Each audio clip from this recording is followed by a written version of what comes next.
खबरें जो आपको सीधे जोड़ती हैं हमसे, जिनका आपकी जिंदगी पर होता है सीधा असर। खबरों की वही तस्वीर, बिना बदले बिना डरे, जज्बा सच का लिए, सच दिखाते हैं। नमस्कार, मैं हूं आपके साथ वैशाली और आप देख रहे हैं एबीपी न्यूज। आइए बढ़ते हैं आज की खास खबर की ओर। बालोतरा शिक्षावादी और सामाजिक कार्यकर्ता असहाय और गरीबों के प्रति समर्पित बच्चों की दीक्षा और शिक्षा को आगे बढ़ाने में मददगार तथा खुद की और भामाशाहों से मिलकर बालोतरा के वार्ड नंबर 17 हरिजन बस्ती में कार्यरत अध्यापिका रेणु चौधरी ने बताया कि पूर्व में यह स्कूल जर्जर हालत में था। यहाँ पोस्टिंग के बाद घर घर जाकर परिजनों से आग्रह करके बच्चों को स्कूल भेजने को कहा और आज स्कूल में कम से कम 50 से ज्यादा बच्चे हैं। चौधरी ने भवन निर्माण रंग रोगन करवा कर स्कूल को आगे बढ़ाया, जिसमें पार्षद जी का भी सहयोग मिला। आज बच्चों के लिए सरकार द्वारा खाने की व्यवस्था भी है। बच्चों में पढ़ने की रुचि बढ़ाने में मोर्चा चौधरी ने संभाल रखा है। कई संस्थाओं ने रेणु का मान सम्मान किया और शिक्षा विभाग के अधिकारियों ने भी रेणु का साथ दे रहे हैं। सरकार को चाहिए कि ऐसी कर्मठ महिला को मुख्यमंत्री द्वारा शिक्षक दिवस पर सम्मान हो, ताकि आने वाली पीढ़ी इनसे सीख कर आगे बढ़े। बीकानेर से डॉक्टर रामदयाल भाटी की खास रिपोर्ट। जी नमस्कार रेणु जी। तो सबसे पहले तो मैं आपसे पूछना चाहूँगा कि आप एक शिक्षाविद हैं, एक सोशल वर्कर भी हैं और आप काफ़ी एनजीओ से जुड़ी हुई हैं और काफ़ी आपने सम्मान भी प्राप्त किए हुए हैं। तो मैं कहना चाहूँगी जो जनता आपको देख रही है, तो सबसे पहले तो आप अपना परिचय दें। जी, मैं सबसे पहले तो सभी दर्शकों को नमस्कार करती हूँ और आपने मुझे ये समय दिया उसके लिए मैं धन्यवाद करती हूँ। और मेरा नाम रेणु चौधरी है और मैं सरकारी शिक्षिका हूँ और मैं काफ़ी एनजीओ से भी जुड़ी हूँ, जैसे ब्लड बैंक समूह और बी क्लब और महावीर इंटरनेशनल। तो ये 3-4 संस्थाएं हैं जिनसे मैं जुड़ी हुई हूँ। और इसके अलावा मैं अपने खुद के स्तर पे भी लोगों की मदद करती हूँ, जितना मेरे से सक्षम होता है मैं मदद करती हूँ। और स्कूल में जो हमारी सरकारी विद्यालय था उसमें भी मैंने काफ़ी काम किया है और बहुत बुरी स्थिति। मैं ये पूछना चाहता हूँ कि जिस तरह से आपका भी बालोतरा में जो स्कूल चल रहा है, आपको इस राजस्थान सरकार की जो अभी शिक्षक हैं आपको कितने साल हो गए? मुझे सर लगभग 23 ईयर्स हो गए हैं। मतलब 23 साल से आप ये कर रही है? जी हाँ, मैं सरकारी शिक्षिका हूँ। तो उसके बाद ये सुना था कि अब यहाँ पर बालोतरा में एक स्कूल था, बिल्कुल ही भयंकर खंडर हो चुका था और कोई भी टीचर उसको संभाल नहीं पाता था। तो आपके मन में ऐसे क्या विचार आया कि आपने सरकार से भी कहा, सरकार में बैठे होते अधिकारियों से भी ये बात कही थी कि नहीं मैं इस स्कूल को संभाल लूंगी? बताइए। जी जी सर, मैं मतलब भी चांस ढूंढती रहती हूँ कि मुझे कहीं ना कहीं सेवा का मौका मिले, क्योंकि जब मेरे बच्चे छोटे थे तो मेरे पास थोड़ी रेस्पॉन्सिबिलिटी थी। तो मुझे लगा कि अभी मैं थोड़ी फ्री हुई हूँ, मेरे बच्चे बड़े हो गए हैं और स्टडी वगैरह वो सेल्फ कर रहे हैं, तो मुझे लगा कि मुझे देश और समाज के लिए भी थोड़ा कुछ करना चाहिए। तो मुझे जहाँ भी पता चलता है कि किसी की मदद करनी है तो इतना मैं सक्षम होती हूँ। अभी जिस स्कूल में पढ़ा रही है उस स्कूल में पहले बच्चा एक भी नहीं था, आपने घर घर जाकर के बच्चों को लिया गया। उसके बाद में जिस तरह से सरकार में बैठे होते पर अधिकारियों को जिस तरह से मालूम पड़ा, भी आपको शायद मेरे ख्याल से 4 साल हो गए हैं स्कूल को चलाते हुए, जिसमें से आपने भी कुछ अपने जेब से भी खर्चा किया। उसके बाद में भामाशाहों को लेकर एक अच्छी बिल्डिंग बनाई, काफी समाचार पत्रों काफी चैनल्स में भी आपके इंटरव्यू भी आ चुके हैं और आपकी सराहना भी की गई है। तो अब एक शिक्षक होने के नाते मैं कहना चाहता हूँ कि जो बच्चे पढ़ नहीं पा रहे हैं, जो बच्चे कुछ करना चाहते हैं, तो उनके लिए आप क्या कर सकती हैं?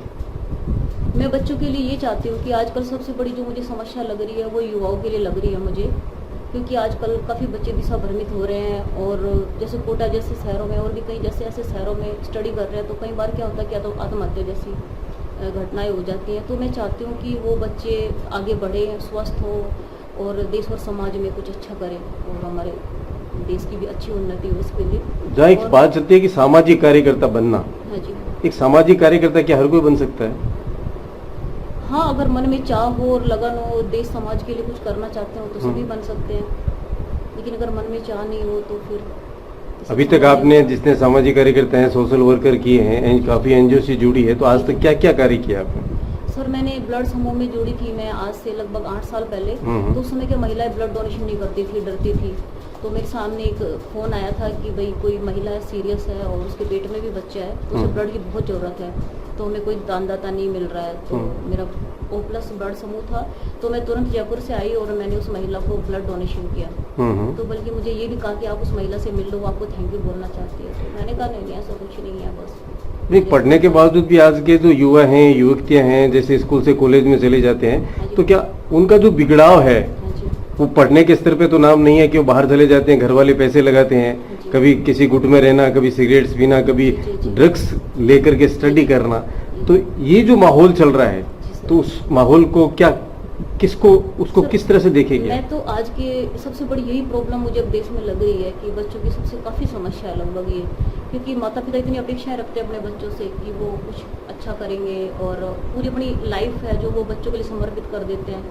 तो फिर वो चाहते हैं कि हमारे बच्चे कुछ अच्छा करें, और उसके बावजूद ऐसी घटनाएं होती हैं तो इससे बहुत ही मन को, माता पिता को भी क्षति होती है और बच्चे का तो पूरा भविष्य ही बर्बाद हो जाता है। नहीं, माता पिता की जब बात चलती है तो मैं ये पूछता हूँ कि जो बच्चे आज बाहर पढ़ रहे हैं, काफी जैसे अभी जहाँ नशे की बात चली, तो इसके अंदर क्या माता पिता का भी कुछ है, अवॉर्डेड है? चाहिए कि बहुत ज्यादा प्रेशर नहीं करे बच्चों को, और एक उनमें सात्विक भावना डाले कि एक सृष्टि में, एक ब्रह्मांड में एक शक्ति है। आप चाहे जिस भी देश के, जिस भी धर्म के हो, उस धर्म को में ही आप उसका 5 से 10 मिनट लगभग मेडिटेशन बच्चों को करने की सलाह बिल्कुल दें, क्योंकि वो स्थान थोड़ा पॉजिटिव हो जाता है उससे।